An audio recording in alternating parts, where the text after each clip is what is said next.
صحتمند اوسئ. عبدالباقي زه ته یو ځل بیا هم د افغان وایس ویان له تاسو خدمت کې زه نن له یو ګلالي ماشوم سره ناست یم. غواړم د مکتبونو او همدارنګه د سره ځینې پوښتنې ترېنه ولرم تر څو تاسو پورې راورسوم.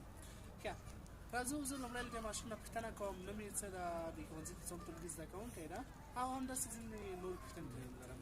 ښه ستړی مه شې، جوړې خیر اوسه. نوم دې څه ده؟ مصطفی اسحاق. سمه ده؟ لږ تېز غږېږه، صحیح ده؟ ښه مصطفی اسحاق. راځم د څوان ټولګي زده کوونکی یې؟ د دویم. ماشاءالله څومره ښه استعداد لرې. راځم له تا نه یو پوښتنه کوم، ښوونځي ته ځې؟ ښه ډېر ښه. دغه ورځ کې ولې مکتبونه رخصت دي؟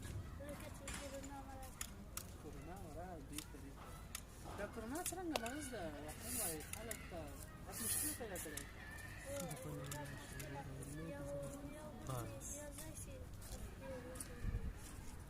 یو بل سره یو ځای سیالي د پیام دا ده چې که چېرته موږ تاسو یو بل ته لاس راورکړو یا هم یو بل سره چې موږ تاسو ارتباطات وځي دا مرض یو بل ته انتقال کېږي او یا هم مخکې ځي، نو په دې خاطر باندې دی وایي چې مکتبونه هم رخصت دي. آیا د خپلو ټولګیوالو پسې دې خفه شوی یې؟ ډېر یادېږي دې؟ ښه د خپل ټولګي تر ټولو نږدې ملګری څوک و او څومره خفه یې پسې؟ حجاز. ډېر ښه ډېر ښه. ډېر پسې خفه شوی یې؟ ښه ښه ډېر ښه ډېر ښه. نو انشاءالله چې مکتبونه به هم بېرته خلاص شي او حجازیان به هم له نږدې نه وګوري، خپل درسونو ته ولې هم ادامه ورکړي.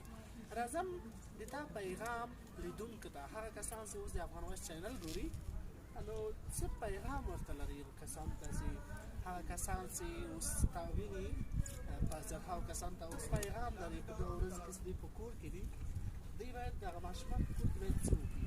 درس ووایي، کتاب ووایي، نه ووایي، څه وکړي؟ درس ووایي،